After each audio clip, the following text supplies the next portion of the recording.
In my last video about Philippine politics, I talk about the different methods of how politicians spread their campaigns, utilizing recent trends, celebrations, and even deaths as a way to promote themselves. A lot of you guys caught on with that message, huh? Well, may I once again ask, why are politicians spending billions upon billions of pesos even though the government officials who have the highest salary don't even scratch half 100 million per year? Kickback.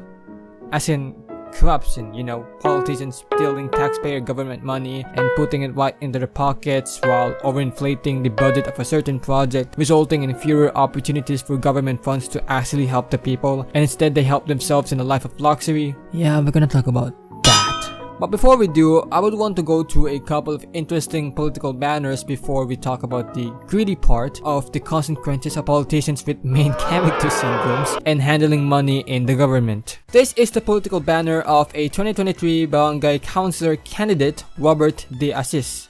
Instead of doing what a politician should do and state their intentions of running, what they will do in office and what they fight for, the most important thing he wants people to remember him as is being the son of a popular politician. I mean, is your philanthropy that you post online not important? Are your ideologies and ideas not in the office not important? That's your claim to fame?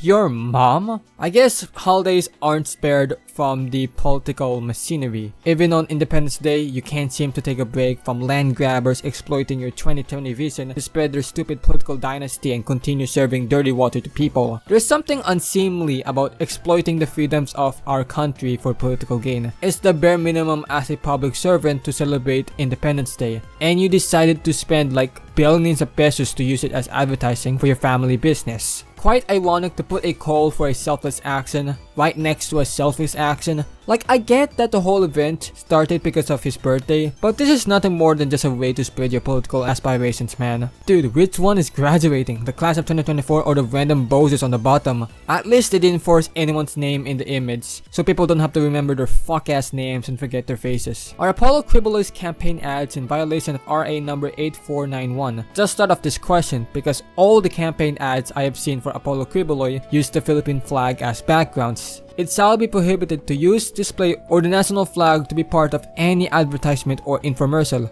Oh dude, that fucking sucks. That's probably like the worst thing Cribollo has ever done. Bro, this isn't even a project, this is just a tagline. You guys did nothing except spend hundreds of thousands of probably government funds to promote your face. I can't tell if this is ironic or not. Like, it's so ridiculous that it has to be a joke.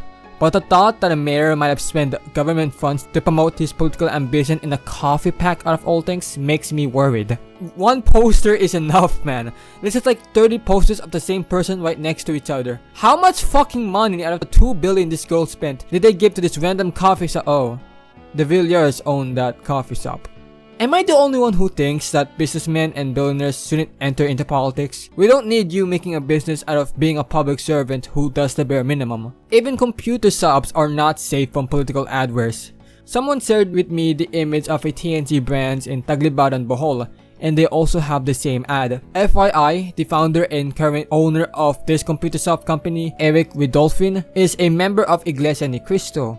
This guy over here, Marcoleta, is also a member of said church and has been backed by this church. It's pretty telling what is going on here. So not only do we have businessmen and dynasties in politics, but we also have churches or cults in the matter, all serving themselves rather than the people. So people have been sharing my video on Reddit. The most well received was this post from RSS Philippines. A very funny video as oh, I'm flattered. I've come across randomly on YouTube about the shameless state of politics in this country. And someone in the comments shared a picture of a politician selling candy with his face on it.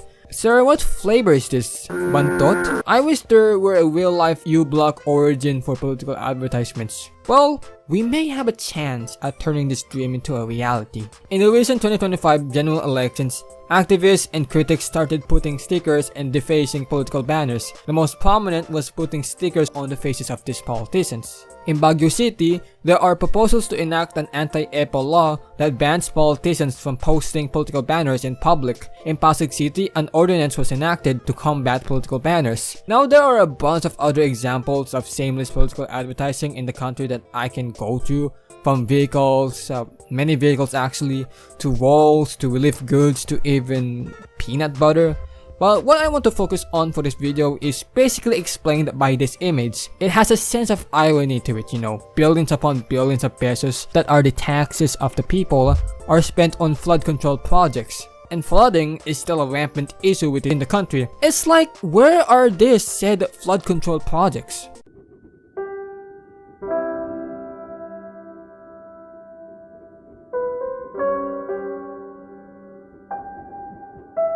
The State of the Nation address was held, delivered by President Ferdinand Marcos Jr. In one of his many addresses regarding the state of the country. He mentioned his administration had implemented over 5,000 flood control projects. Mahigit 5,500 flood control project ang natapos na at marami pang iba ang kasalukuyang ginagawa sa buong bansa.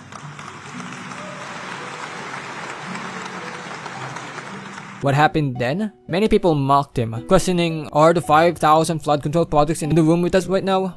Despite the president's commitment to combat flooding, many parts of the country, including Metro Manila, still experience flooding, even worsening floods. In September 2025, Quezon City experienced over 5 days worth of rain in less than 3 hours, resulting in significant flooding, especially near the City Hall and National University areas, with many locals and netizens becoming disbelieving of the news, stating that it never floods in those areas. While many government officials pointed to global warming and the increasing sea level rise as the main cause behind the floodings, some have been hinting at complete abandonment of multiple flood control projects. Kitang-kita ko na maraming proyekto para sa flood control ay palpak at gumuho. At yung iba, guni-guni lang. Huwag na po tayo magkunwari. Alam naman ng buong madla na nagkakaraket sa mga proyekto. Mga kickback, mga initiative, errata, SOP, for the boys. Kaya sa mga nakikipagsabwatan upang kunin ang pondo ng bayan at nakawin ang kinabukasan ng ating mga mamamayan, mahiya naman kayo sa inyong kapwa Pilipino. Reports and investigations revealed unbuilt flood control projects or projects that were built cheaply, not even having steel rebar, ended up collapsing after a few months. In August 2025, the Senate began investigating government-contracted construction firms to have the largest number of flood control projects currently being worked on. Among the 15 construction firms, many of them were owned by politicians, government officials, and a couple of them were owned and operated by one family. Many politicians hinted that the construction firms were pocketing most of the government allocated funds for their projects, hinting that only 40% of the actual budgets were even used for the projects. On August 22, 2025, Representative Leandro Leviste, who by the way has a net worth over 50 billion pesos, reported that he was allegedly given a 3.1 million peso bribe by a DPWH district engineer. The bribe was to entice Leviste into trying to stop the House of Representatives from looking into the alleged corruption in their district. Leviste probably didn't accept it because 3.1 million was too low for him. Many other officials were exposed, including government contractors. Among the most notable were the Discaya couple, who owned 3 firms in the top 15, the Ko family, who owned 2 firms in the top 15, and even the Duterte family, which was given some of the biggest allocation of government funds, with over 51 billion pesos allocated to the 1st District of Davao City, represented by Paulo Duterte, while floods in the area remains. The controversy became a significant talking point in the country, leading to the rise of calls for another EDSA revolution against corruption. This period in Philippine politics has resulted in the expose of a decade-long issue in the country, leading to prominent political figures being exposed, resignation of government officials, several senators were linked to corruption scandals, and being gay. In hearings, contractors linked their operations with multiple government representatives and officials, leading to the resignation of House Speaker Martin Romualdez due to allegations of corruption.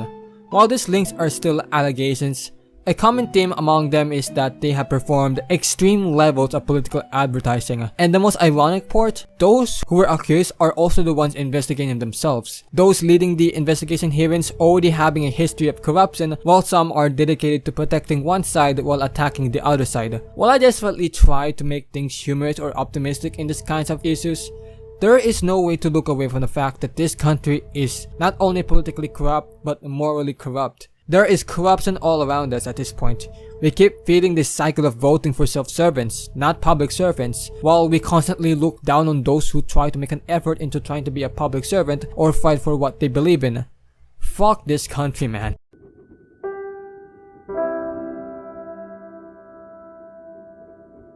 Nandito na si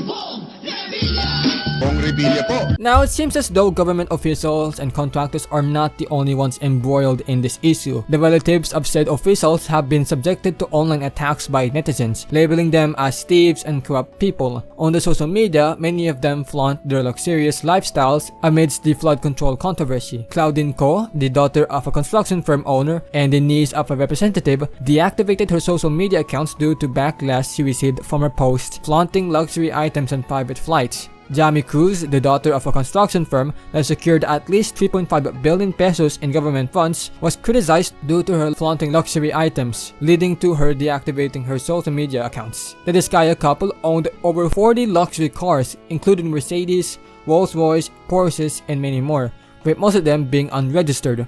While it can be argued that they gained their wealth through legitimate means, considering that many of the allegations don't have much evidence, it does seem fitting. A government construction firm securing billions worth of government funding just to build some poor projects or not even build these projects while constantly showcasing a life of luxury over on their social media accounts? Yeah, they probably took my VAT tax. Now you may be asking, okay, so there's still government funds for the projects, but they can't just take the money and make people not seem suspicious of it. How will you explain the wealth? Where did it come from? You know, the good old tactic was to request a significant amount of money out of the budget for the project, use a little bit or none of the money, pocket it, and then there are two routes. Either submit a fake report of an update or bribe government officials to stay quiet. As I stated earlier, a DPWH district engineer tried to bribe a representative to stop the investigation of the abandoned flood control projects. Department officials are in it for the money as well.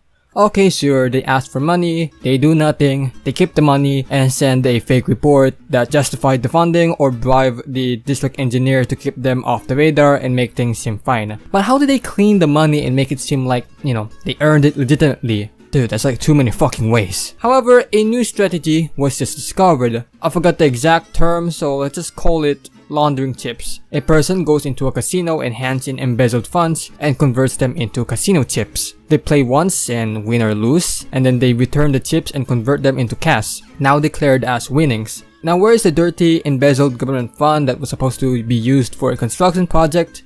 Now the same as gambling money. Government engineers have already laundered over billions of pesos. And guess what these officials and construction firms can do? They can use their now clean cash as donations to politicians and their campaigns and make more political banners while allying with that politician who will do anything they can do to keep this corruption a secret. Because not only does it continue to fuel their political ambitions, it makes them a fuck ton of cash at the expense of the people. They don't care if the people are sinking, if there's floods, hell, if they even fucking die or shit. If like millions of people die, they would probably not care. They already have their houses somewhere in Europe or America. They have their fucking money stashed away in a Swiss bank. They don't care about us.